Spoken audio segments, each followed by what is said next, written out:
What is going up, guys? This is Jacob here, and welcome to a Hot Wheels diecast review. Now, I actually did a video of every single new for 2024 model. I got all 50 of them, and now we're actually doing every new for 2025 Hot Wheels car so far. This is why I said so far is because I only have 24 in the collection as of now. So once I get all 50 of the new cars for 2025, I will do a video of that soon.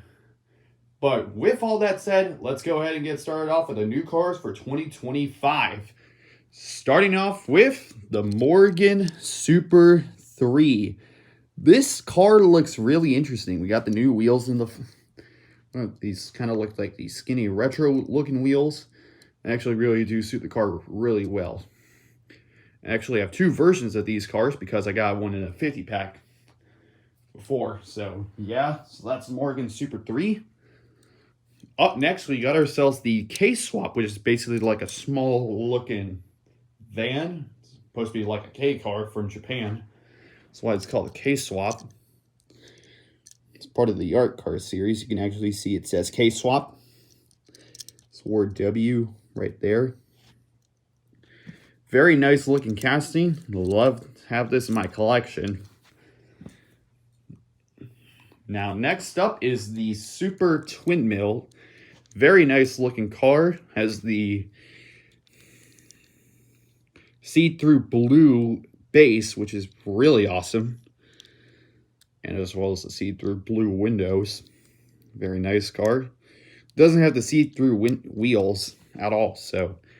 yeah, very nice casting, though, as a fantasy casting. Alrighty, we're getting into some of my favorites right away with this Mustang GTD. This is actually my favorite car of the 2025 mainline so far. There's going to be some upcoming great new ones coming soon. So here's the Mustang GTD. Really do like the Zamac look and color. Kind of looks like it's bare metal. The only thing I don't see is that isn't bare metal is the roof. And also the taillights, the Mustang logo. Even the headlights are decals. Very nice looking car. Love the GTD. And next up, it's the Hot Wheels Legends Tour Mazda MX-5 Miata. This is actually really a wide body, which is pretty interesting. And if I were to actually have a regular 90s Mazda MX-5 Miata with me, I would like to do a comparison with it. But for now, I don't have it at the moment. So yeah. This is what I have. There is a green one, but I'm mainly going to be focusing on getting the first colors first. If I don't get the first colors, I do have a backup plan to get the second colors as well. So this is the first color of the Mazda MX-5 Miata. I do have another color. I do have the second color, the Morgan Super 3, but I don't have it with me at the moment. It's probably like right far over there with the other cars. So yeah. Next up is a 1966 Buick Riviera. Very low to the ground. Really do like the color of this one. It looks really nice. And it actually looks really interesting. The wheels do suit well in this car, especially for being a classic looking car from the 60s. Very nice. Alrighty, next up, this is actually really interesting because we got ourselves the hauler back. I don't have the second color of this one yet, but when I do get my hands on it, I probably will do. Basically to be like some sort of tow truck, I think. That's why it's called hauler back. But this Mustang really has a lot of problems trying to get towed. Alpine, same thing.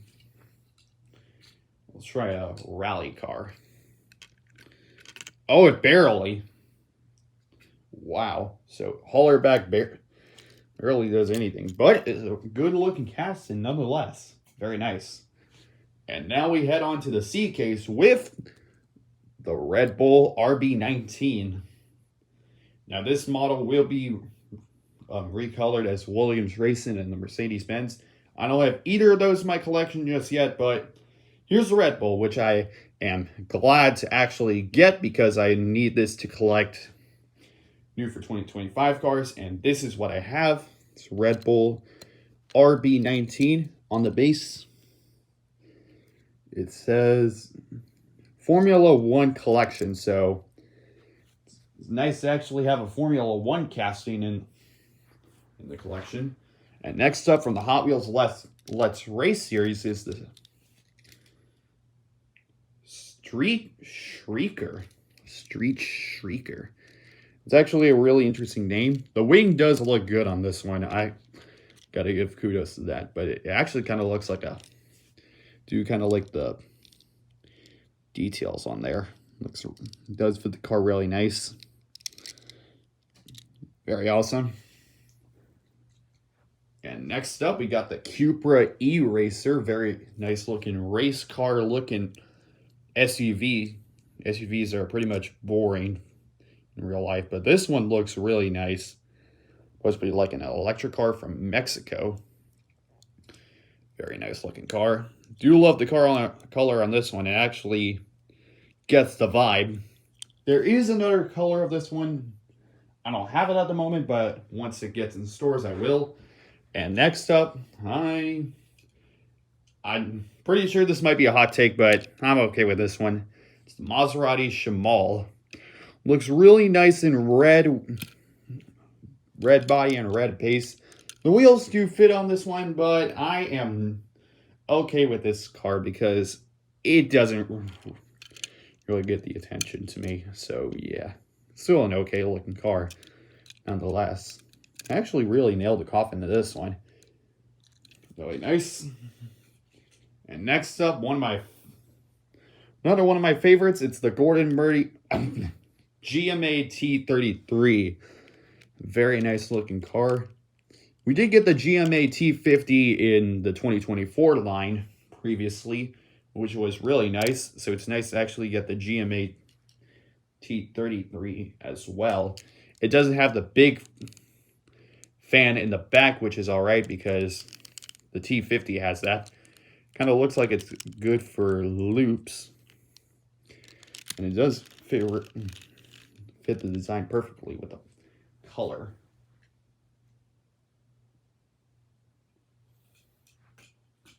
So that's the GMA T.33. And next up, a lot of people are not going to like this one because it's the Tesla Cyber Quad. It's a really weird looking design, but it's really interesting nonetheless. Has the skinny off-road tires in the front and the wider off-road tires in the back. I got this from Lowe's. Doesn't say Cyber Quad in the back because look how light this is.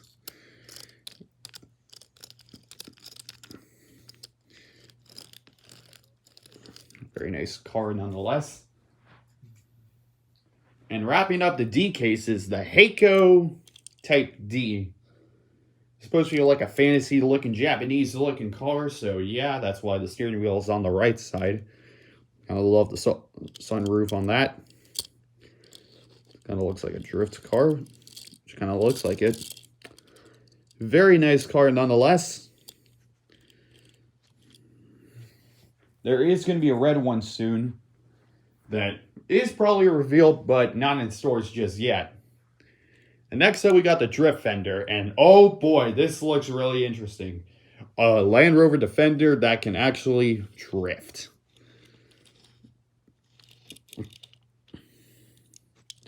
Not a big fan of the wheels that they put. Don't get me wrong, I kind of like these wheels, but it probably doesn't suit the drift fender good, especially in purple. If only if it was a different one with blue, it kind of fit the model perfectly. But this one, well, yeah, this is just my opinion. Not a really big fan of these wheels on this car. I do like the wheels in general, but not in this car. Only if it was a different color and a different type, then yeah, it would have been a bit better. Next up, we got ourselves the long block, which is basically like a elongated version of the small block. Don't get me wrong. I'm not even making this up. Look at it. It's so long. Small block. It kind of feels like this is kind of feels like the long block is 3D printed. It kind of feels like it. And it feels like it's made of wood. Very nice. Do like the wheels do match this car perfectly, so yeah. Very nice. Very nice. Own this one. Next up, we got the slide burn, which is actually pretty interesting because of the paint job on this one. And the carbon fiber looking hood. The car looks really nice in this color. Actually is really great for the first color. The engine on this one does look really nice as well. Kudos to Hot Wheels for that. Love this one. We've got a few more cars to go. Up next is the custom Kia EV6. And this one is really interesting because it has those really cool looking wheels and is supposed to be like a custom version of the Kia EV6 in real life. And the decals on this one look anime-ish, if you're an anime fan. What is up with Hot Wheels being into anime? It's really interesting. Dude, if they do a My Hero Academia series, that's going to be nuts. This is an electric car, so yeah. So that's the Kia EV6. Custom Kia EV6 to be exact. And next up, we got ourselves the Hotorado. Another one of these great looking cars. 67. Supposed to say 57, but okay. This is an open wheel hot rod. Very nice casting. I kind of feel like Mattel is actually kind of out of ideas of fantasy car names, so yeah. There are some new for 2025 real license cars that they could do, like the upcoming Ferrari F80. So yeah. And next up, if you're a Transformers fan like me, it's Optimus Prime. It's a six-wheeler. I do not have the trailer version. This six-wheeler is absolutely nuts. Love this car so much. Optimus Prime. Very nice car or truck. Transformers logo right there. And you can actually see Optimus Prime's face right there. I am Optimus Prime. And now we head on to Case G with the AmaroGTC. And these wheels on this one look really weird because they are Hot Wheels ID wheels. And I'm assuming because Hot Wheels ID did get discontinued, it's time to put these wheels on a main line. So, okay. It's the first time we actually see these type of wheels on a main line. So, yeah. AmaroGTC, plastic body, metal base, very light casting. It's actually the first car I got from the G, first new car for 2025 I got from the G case, so yeah. Very nice looking off-roader. Only 3 cars left. Up next is the Ford Model A Custom 31. Very nice looking car. It's actually the new wheels on this one. Don't believe me. It's kind of hard to see because of how black the wheels really are. They look really nice. Both fat and skinny tires are new. And actually do fit the car really perfectly. Only 2 cars left to go. Up next is the McLaren W1. Absolutely love this car. When it first came out, I was really hyped on this one. Actually looks really nice. Post compete against the Ferrari F80 and Porsche's upcoming EV soon. So the McLaren W1 is one of my favorite hypercars to be made in Hot Wheels form. The GTD is still my favorite car for 2025. So that's a McLaren W1, and we are down to one more car for 2025. And you may be asking, how come there's only one more car left when you don't have any cars from the H case? Well, that's a pretty simple answer. The H case has not arrived at my Target stores, my Walmart stores, or even my Publix stores just yet, unless if I'm mistaken, because I haven't seen any H case cars at Publix as of now. But hopefully when I go to Publix, I'll probably make, and if there's some, I'll pick those up and do an update video of those. But our last car for 2025 is the Ferrari SF90 Stradale. I actually did a review on this one, and it looks really nice that Hot Wheels is back and making Ferraris again, which is actually pretty nice. They're actually going to be making the F40 Competizione soon from the K case, and the redesign of the Ferrari 365 GTB from the L case. I'm really hoping they actually do the F80 soon, because that would be awesome to collect in the main lines. But the SF90, wow, this looks absolutely awesome with the red Ferrari color, the Ferrari horse emblem in both the front and side. Absolutely gorgeous. So that's 24 cars I have overall that is new for 2025. Once I get a few more cars from the H case that I need to get, I will be doing an update video for this. But until then, here are all the cars that are new for 2025. This is Galaxy Nail, or Jacob, signing off.